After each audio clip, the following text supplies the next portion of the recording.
95 ஆண்டுகளுக்கு முன்பாக நடைபெற்ற சாதிவாரி கணக்கெடுப்பு ஆங்கிலேயர்களுடைய ஆட்சி காலத்திலே 1931ஆம் ஆண்டு நடந்த இந்த சாதிவாரி கணக்கெடுப்பு 10 ஆண்டுகளுக்கு ஒருமுறை நடத்தப்பட வேண்டும் என்று இருந்தும் இன்று வரையிலே இந்த சாதிவாரி கணக்கெடுப்பு நடத்தப்படாமல் சமூக நீதி என்று சொல்லுகின்ற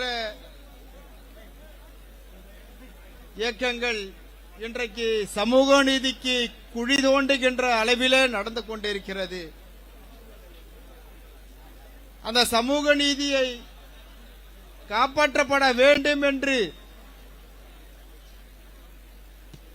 முந்தைய முதல்வர் மரியாதைக்குரிய புரட்சித் தலைவி அம்மையார் அவர்கள் இந்த 69% இடஒதுக்கீடை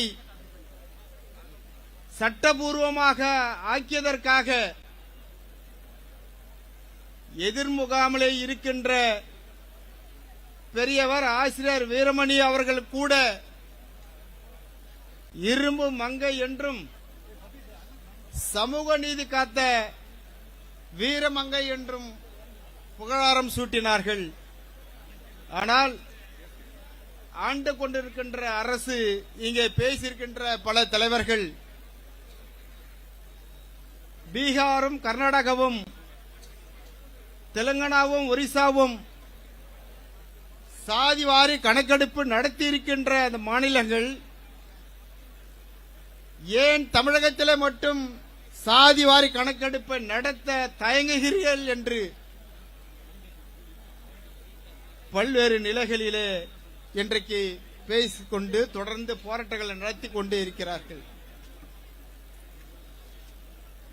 ஒட்டுமொத்தமாக 15% இருக்கின்ற உயர் சாதியை சார்ந்தவர்கள் மட்டும் அதிலே கூட உயர் சாதி வகுப்பில 10% இடஒதுக்கீடு வேண்டும் என்று சொல்லி இருக்கிறார்கள். இன்றைக்கு தமிழ்நாடு அரசாக இருந்தாலும் இந்திய அரசாக இருந்தாலும் அந்த உயர்ந்த சாதிகளுடைய ஆதிக்கம் தான் இங்கே அதிகமாக இருக்கின்றது. அது ஆட்சியாக இருந்தாலும் IAS IPS போன்ற பதவிகளிலே இருந்தாலும் வங்கிகளிலே ஆதிக்கம் செலுத்துகிறவர்களாக இருந்தாலும் நில சுரந்தார்களாக இருந்தாலும் ஒட்டுமொத்தமாக அவருடைய கையிலே தான் இருக்கிறது.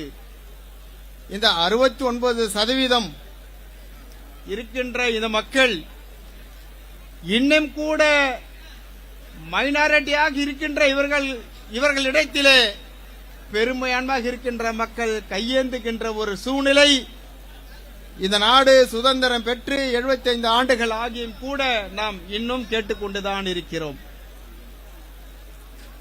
இதை மாற்றி அமைக்க வேண்டும் என்றுதான் பாட்டாளி மக்கள் கட்சி தொடர்ந்து 30 ஆண்டுகளாக சமூக நீதிக்காக குரல் கொடுத்து சாதிவாரி கணக்கெடுப்பை நடத்த வேண்டும் என்று நம்முடைய பாட்டாளி மக்கள் கட்சியினுடைய தலைவர் மருத்துவர் அண்ணன் அன்புமணி அவர்களுடைய தலைமையிலே நடைபெறுகின்ற இந்த போராட்டம் இது கண்டிப்பாக வெற்றி அடையும்.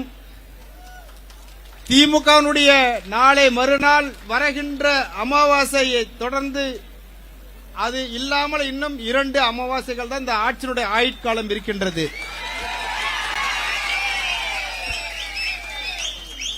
அதற்குள்ளாக இந்த கூட்டத்தினுடைய எதிரொலியை கண்டு உடனடியாக இது ஆட்சி முடிவதற்குள் சாதிவாரி கணக்கெடுப்பை நடத்துவோம் என்று அறிவிப்பு மட்டுமல்ல, அதற்குண்டான வேலைகளிலே இந்த அரசு செயல்பட வேண்டும் என்று இந்த கூட்டத்தின் வாயிலாக புரட்சி பாரதம் இங்கே கேட்டுக்கொள்கிறது.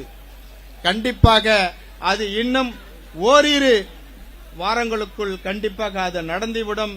இதனுடைய முழு வெற்றியாக இந்த 69% இடஒதுக்கீட்டை பாதுகாக்கவும் சாதி வாரியான கணக்கெடுப்பை நடத்தி உண்மையாக இன்னும் கூட கல்வியிலும் பொருளாதாரத்திலும் பின்தங்கி இருக்கின்ற மக்கள் இந்த சாதிவாரி கணக்கெடுப்பின் மூலமாக அவர்கள் முன்னேறுவதற்கான வாய்ப்புகள் இருக்கின்றது.